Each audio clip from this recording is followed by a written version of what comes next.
Yes, yes, yes. Welcome, ladies and gentlemen. We are tonight's entertainment for the evening. Mo Schefter, Views from the 22 live on the scene Thursday night pregame. I got a full house with me tonight. I got Vic Jr., I got Trav, I got Jay Ham. Fellas, let's start with you, Jay. Talk to the people while I share these links on the Facebook. Make sure you are following us. Make sure you got your notifications on so you could be first in the comment section. Jay, talk to the people. What's good, people? What's good? I mean, I'm just here to just talk a little noise. We got a classic street fight on our hands tonight. NFC West style, Wild Wild West going down in the Pacific Northwest. I ain't really got much to say, so I'm gonna just kick it down to the OB, to my man Trav. 94 feet of lifestyle. We like to share the rock, so here we go. Yes, sir. I'm here to share it with everybody else too, man. You know what it is. It's just a regular NFC showdown, man. I mean, these two finna crack heads wide open, man. So big, talk to him, man. Yeah, man. Debatably, probably the best division in football. You got the AFC West, you got the NFC West. You can argue each side. Seems like three or four teams out of those divisions are gonna, make a push for the playoffs. And we start with this matchup. I hate to be a Debbie Downer or anything you want to call it like that, but it's unfortunate it is a Thursday night game. But I expect these teams to come out and give us a good show anyway. You know what I mean? The Thursday to me is all about the health of the players, and hopefully everybody comes out of this game healthy. I heard Chris Carson is already out for this game. Could he be available if this was a Sunday game? So I think that's going to be a factor for this game for Seattle for sure. Sure. I mean, it seems like every week we bring up the Thursday thing and just we get it, but we're not fans of it, and we understand that it's just sort of the nature of the beast. You can't really put it on a Saturday because you don't want to compete with college football. And but one of the 94 guys, I can't remember if it was Jay or Big Shot, suggested doing it like the NBA, putting it on a Friday.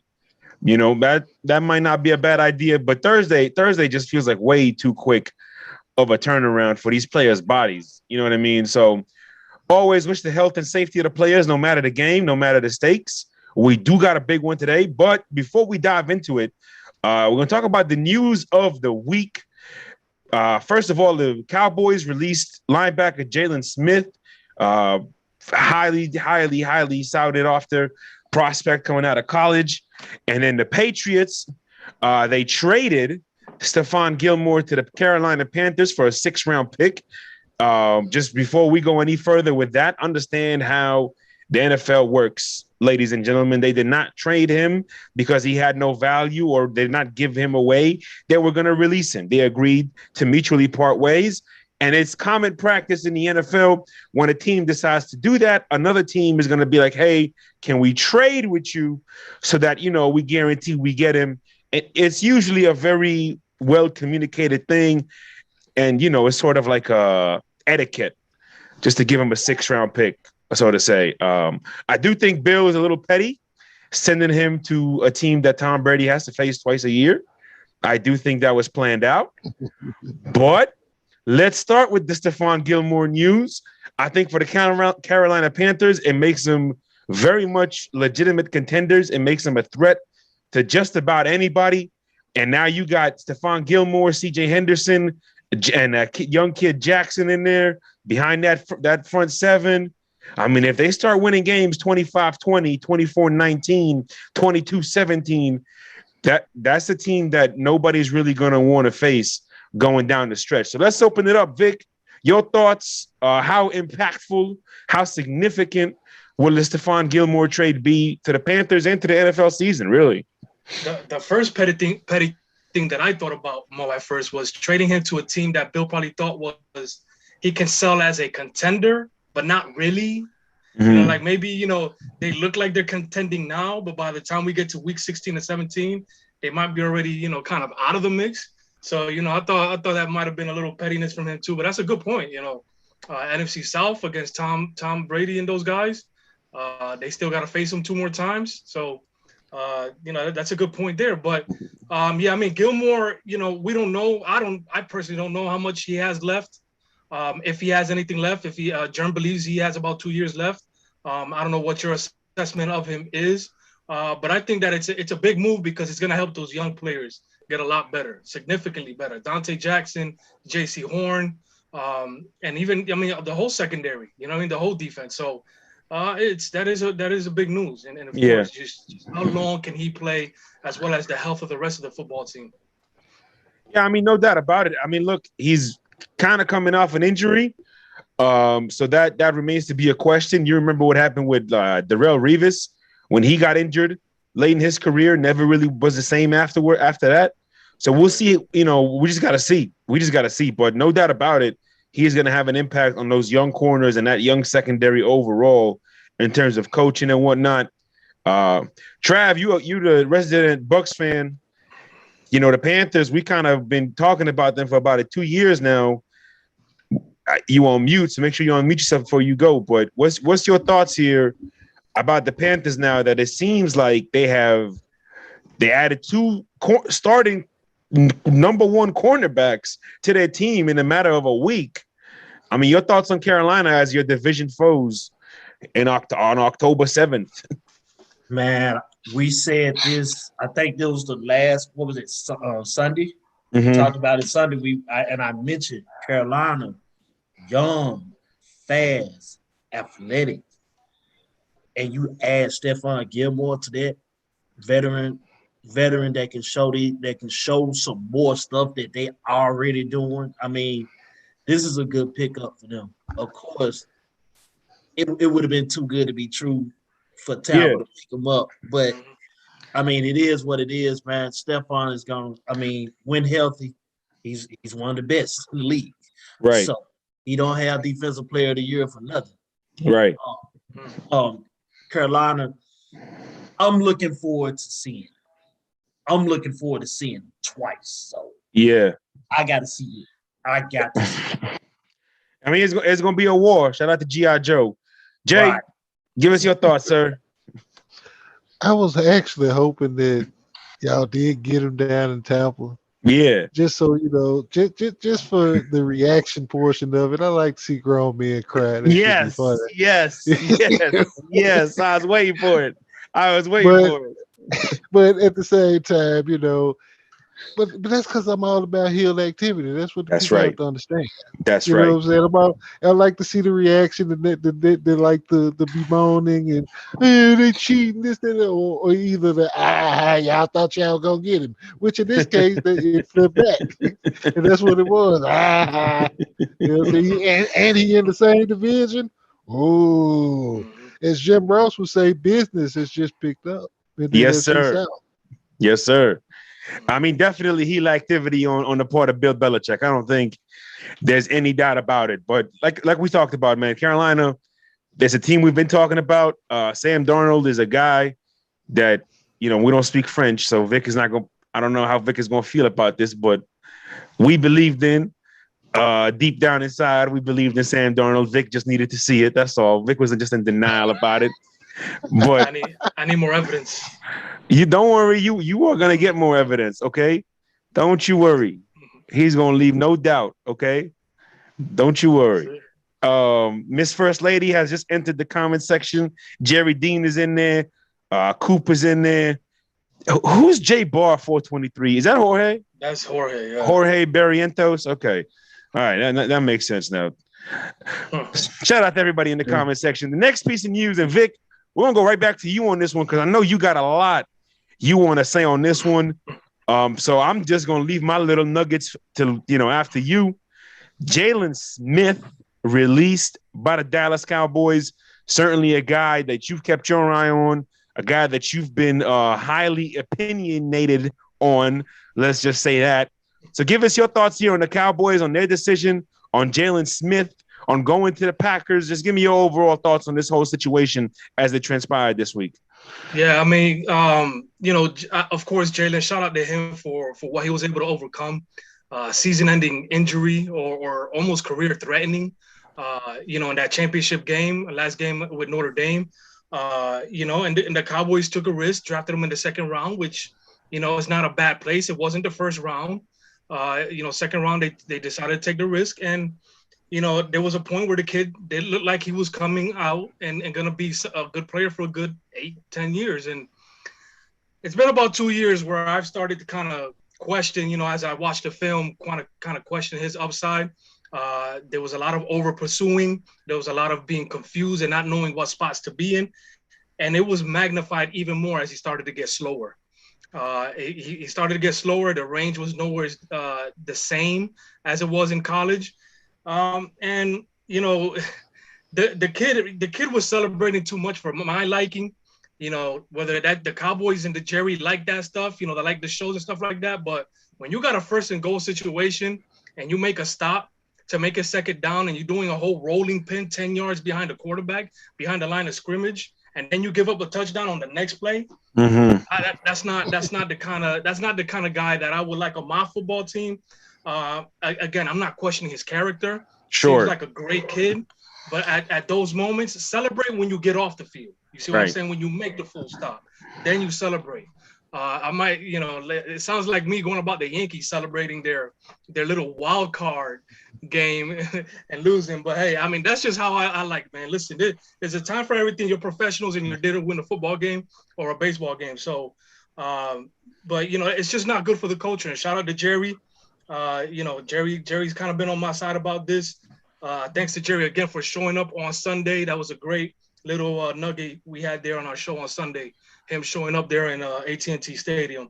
But yeah, man, he's going to go to the Packers now. Let's see what they get out of him. The Packers can use a lot of players over there as well. So let's see what he can do for Green Bay. Yeah, most definitely. Jay, we're going to toss it over to you.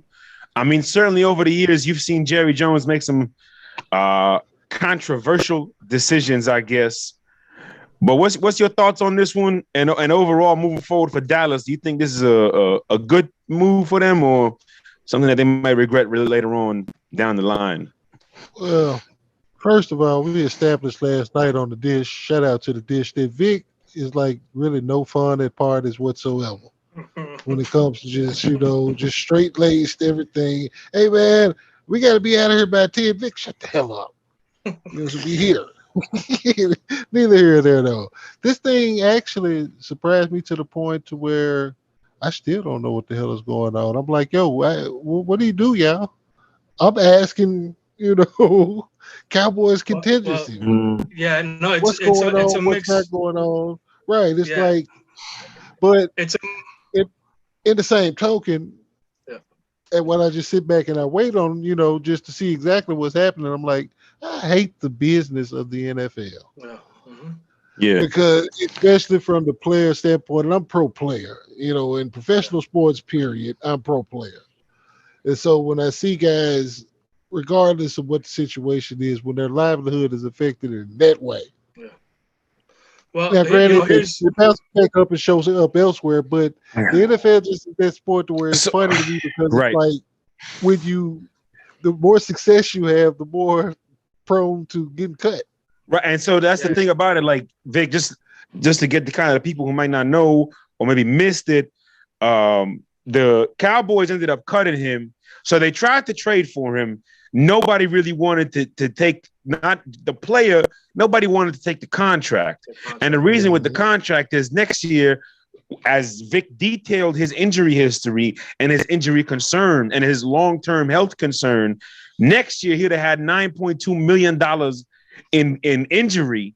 And so the Cowboys basically said, listen, we're going to swallow this $7 million regardless. Let's just swallow it to save us more money in the future.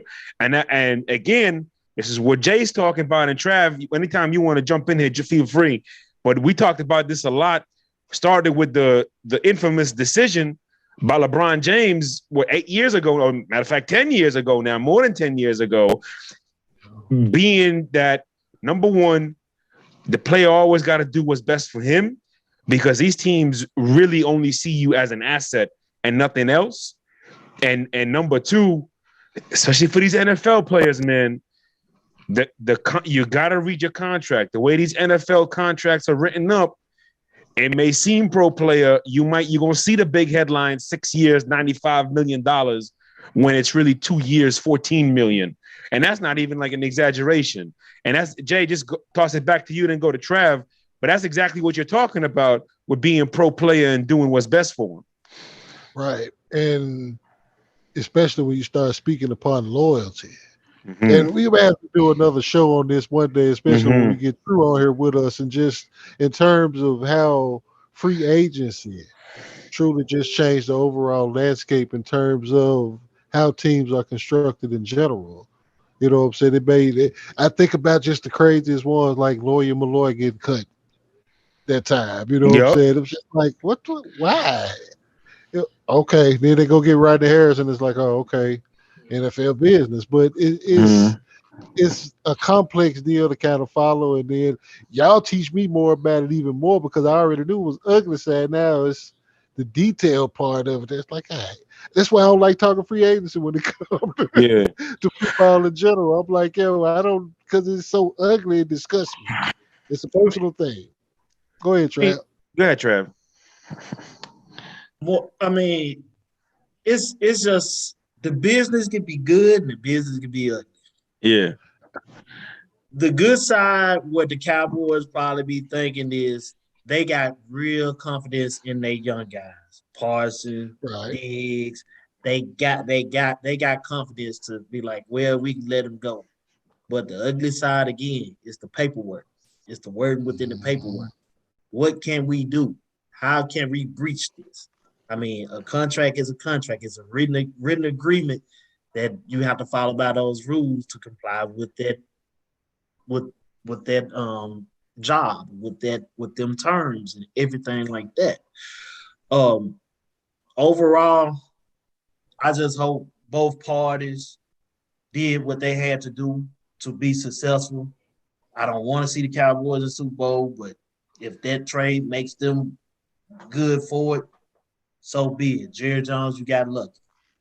Other than that, both parties do their thing. Part of it was that $9 million that was owed. If he got hurt, he would get paid that $9 million. So the Cowboys saw somebody that's slowing down. The film was just not producing, and they may have predicted, hey, it looks like he can get hurt and be out for the season, and then we would have to give him that $9 million. You know, they got 4 other linebackers. They do play a lot of nickel, where you're only gonna bring out 2 linebackers per play.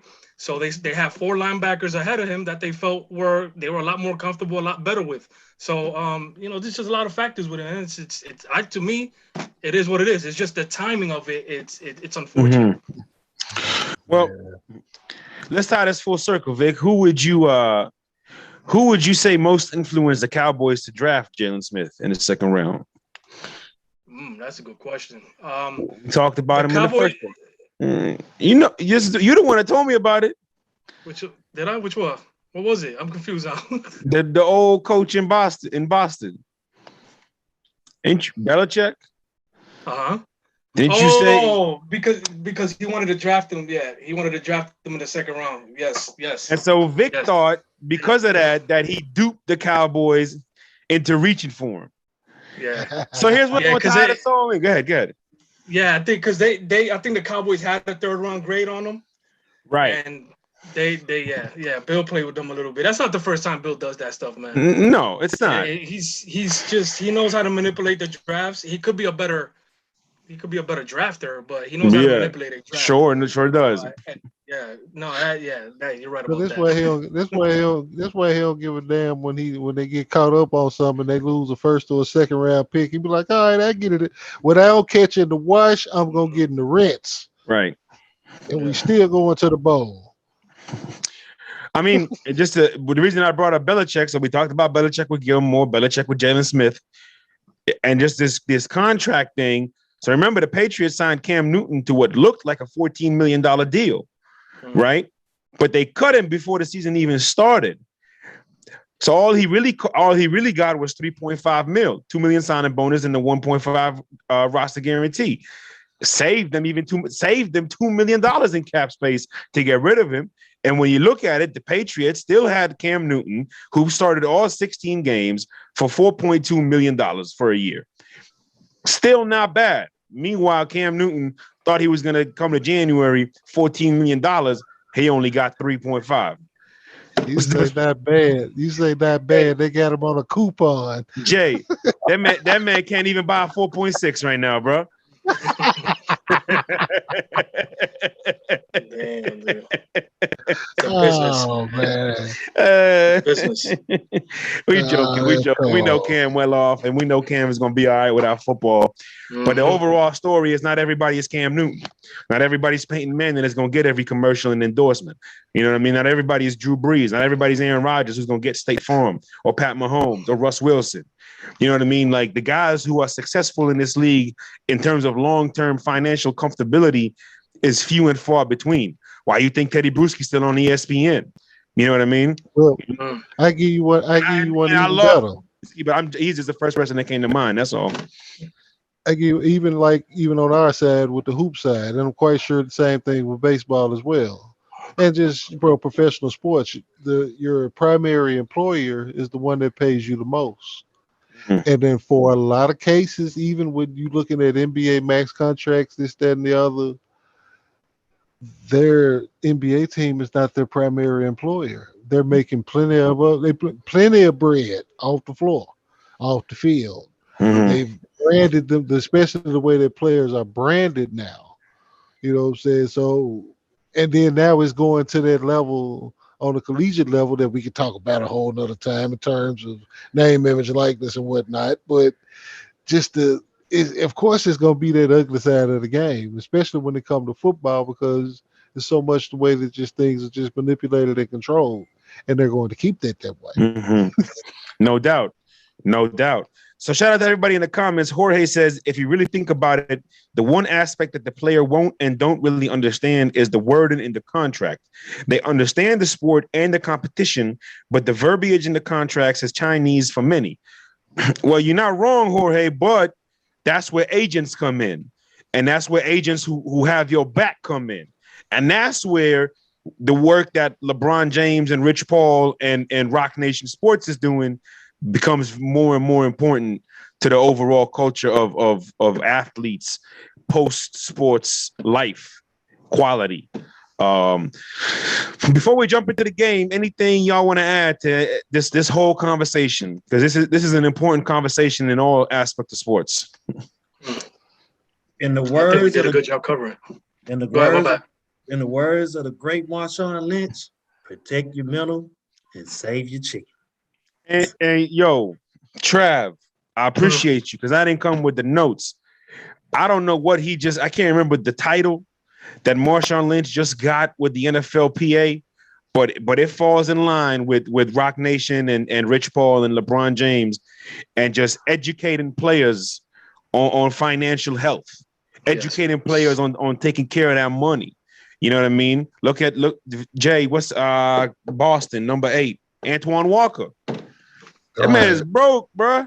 After $108 million, you know what I mean? And he's so infamous for it because of that documentary that came out.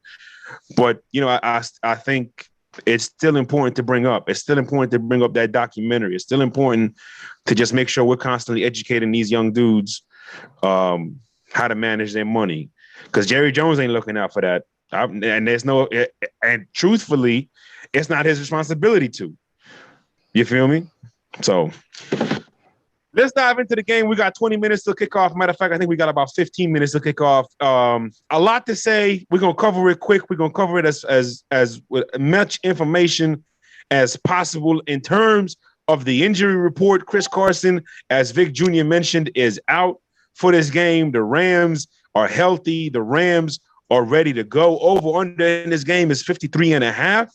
The Rams are 2.5 points road favorites. So the Seahawks are home underdogs. Matter of fact, plus 122 is the money line for the Seahawks. I mean, listen, both these guys coming in right now, the Rams are 3-1, Seahawks 2-2. A lot to talk about, a lot to dive into, a lot to really dissect. Vic, let's start with you.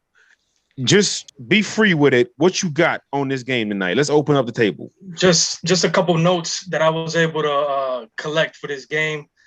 Seattle is currently last in total defense. They are last in yards allowed per drive at 41. Dead last in 100 in first downs allowed with 107. They are 28th against in pass defense and 31st against the run, averaging 4.6 yards per carry. Okay, and that's going up against the number one offense at 28 points per game scoring. With Matt Stafford getting better and better every game, they did have a little clunker there against the Chargers. This is not a good matchup for the Cardinals. Sorry, this is not a good matchup for Seattle, man. Like, even though it's a division game, of course you expect it to be a fight, but this is a different quarterback that the Seahawks defense is used to seeing with this offense. And I guess I'll wait for my prediction for after you guys go. But damn it, Seattle! Damn it, Russell Wilson! Yeah, I mean, just speaking on Stafford real quick. Last week, there was a couple of key sequences in that game that really ultimately decided the game. A couple missed throws here, a couple overthrows, a couple things that just wasn't well timed. The most important sequence came in the beginning of the fourth quarter. They were down by like 10, I think, or 14 maybe even, and it ran a seam route, beautiful route. Timing was actually pretty good. Matt Stafford just completely missed the throw. It was inaccurate. Underthrown. They missed the field goal. Cardinals go down and score. Cardinals up by 17, and the Lions just never bounced back. On the flip side for Seattle, they beat San Francisco, but it was more about, in my humble opinion at least, San Francisco just making too many mistakes in certain situations where they couldn't afford to make mistakes. And then obviously Trey Lance, I mean, just not really nothing for me to say about his performance. Jay, we're going to start it off with you. Give me your opening thoughts on this game. In Seattle, right? Yeah. 12-man activity. It's going to be loud. Short week. I'm expecting some real physical, knockdown, drag out, Dusty Rhodes style, bunkhouse match style, where anything goes. Just I mean, it's two physical football teams that like to get down like that. So right, the more money that it is, I like Seattle's chances. But give me the Rams prediction wise. I don't have a score, not yet. Since Vic ain't gonna give us no prediction, I'm gonna wait and get mad too. So you gonna take the chicken shit here move? I'm gonna do it too. Yeah. Hey man. The last time Seattle played the Rams, it was a playoff game, correct? Rams went up there and beat them. I think that was, yep. Last time they played. Who was the most disruptive force? Number 99. He got hurt that game. He got hurt that game and still was disruptive. It's just something about number 99 that has some type of secret kryptonite to number 3. He does not get away from him. He holds it down and he puts in that work on that offensive line. Right. Number one objective, Seattle, is to take care of 99. Don't let him get close to him. Russell, when you scramble, first person you need to be looking to see where he at is Aaron Donald. Yeah. When you see 99, Russell, when you see 99, you 1-2 step. Yes, sir. No doubt. I mean, listen, so a couple of things I'm looking for in this game. Number one, Robert Woods, right? Robert Woods been semi-quiet the first month of the season. I think this matchup is a prime opportunity for him to have a big game and in an easy way. A lot of crossing routes are going to be available in this game, but it's going to come down to what?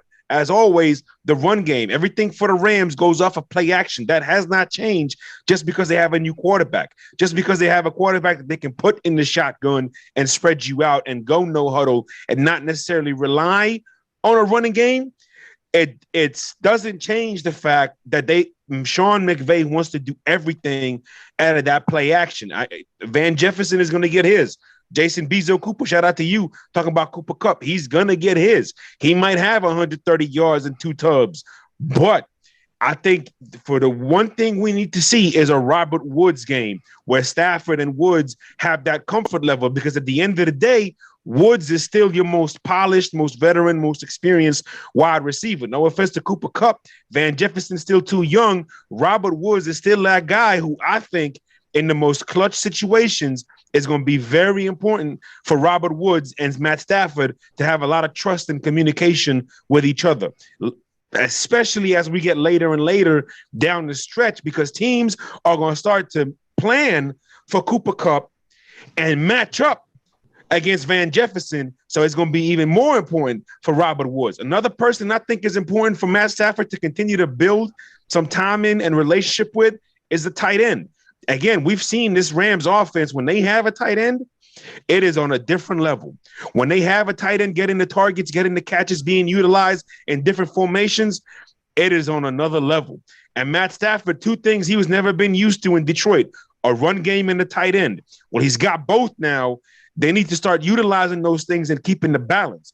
Just because you have a guy who throws 5,000 yards in a season doesn't mean you need him to throw 5,000 yards in a season.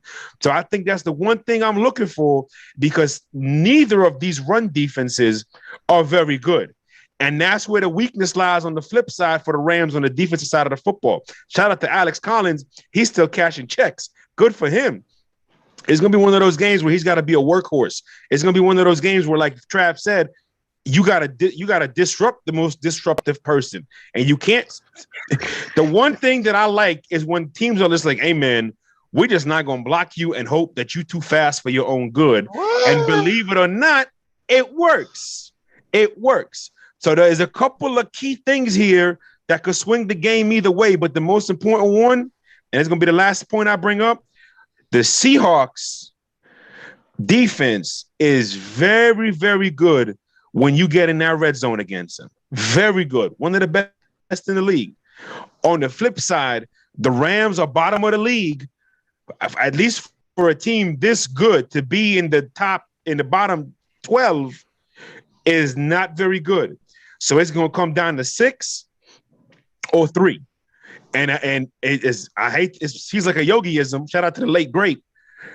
But if the Seahawks score more touchdowns, they're going to win this game.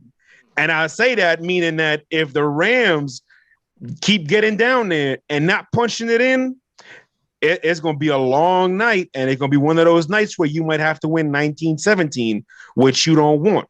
Because we saw that Sunday with the Bucs Patriots. The Bucs could have had 35 points in that game. They only had 19 because they couldn't punch it in. That's a huge difference. And that's going to be highlighted in this game if the Rams can't get 6 3 times in this game, at least. So my prediction, ultimately, I think the Rams are going to win this game. Give me the Rams 24-20. Vic? I'm going with a more of a blowout in this game. I just, despite what you said, Seahawks getting a little bit better in terms of defense at the red zone. I just think they give up way too many yards. And I just think that, I think that Stafford will be able to get his connect more, and you talked about it. That's the consistency that we talk about becoming good to elite, is how consistent you can be hitting your targets. But I think for today, Matt Stafford will hit his targets. He will be consistent. And I see the Seahawks winning this game. The Rams winning this game 34-20. Okay. Trav? Man, I'm with you, Vic. That score ain't gonna. I don't think that score gonna be high, but I'm with you. I got the Rams 24-21. Okay. Okay. Vic, what was your score? 34-20. Yeah. I mean, I'd like to see a high scoring game. I don't want to see a blowout. But Jay, what you got? Give me the Rams 28-24. Okay. See, that'd be a perfect game. 28-24 is the perfect football game to me. You're going to have enough offense, enough defense, as long as you get some explosive plays. The last point I want to make about Matthew Stafford. We have been calling him the most underrated quarterback in the league. At least I have for quite some time now. Well, you're not in Detroit, baby. You in Hollywood now. Mm-hmm. The spotlight is on you. So you are very quickly going to go from underrated to overpaid. That's the way it goes. Because that's all that overrated really means. Overrated is a made-up hypothetical mythological term. You go from underpaid, underrated to overpaid. And so for Stafford, now that you're on this team with Super Bowl aspirations, you can no longer be the worst of the best. You got to start creeping your way up there. And to do that, you got to start making those simple throws, those necessary throws, as we always talk about. So that's the game. Kickoff's coming up. Fellas, any closing thoughts before we go on anything sports-wise? Who did Matthew Stafford go to high school with? That's also in LA. Kershaw's finest. So he know what it. If he don't know what it is about LA right now, then yeah, very good point. Very good point. Very, very good point. Very, very good point. Shout out to I Love. Trav, anything you want to add to that? Man, I just want to see a good game, man. That's Amen. Amen. Vic? Baseball is over now, so full focus on football. Baseball is not over. Baseball is not over. It's we are over not going to him. let you get away with that statement, sir. he playoff knotted himself. No playoffs for you. No. Yeah. I'll be watching. Hey man, this is a bit of a different little thing here. Shout out to one of my drivers. For those of you who don't know what I do, don't worry about it. But shout out to one of my drivers. His 4-year-old daughter just had her first session of chemo this morning. So Taylor, if you're in the comment section, brother, we praying for you and your family. Shout out to the little girl Ellie. She's a beautiful little girl. We fighting with you. Jay, we can't really say your patented hashtag, but we know what it is. Shout out to anybody fighting it. Protect your loved ones, man. Love your loved ones. Hug your loved ones. We just wanted to end it with that. Enjoy the games. No really way to transition. Just enjoy the games. 2-2.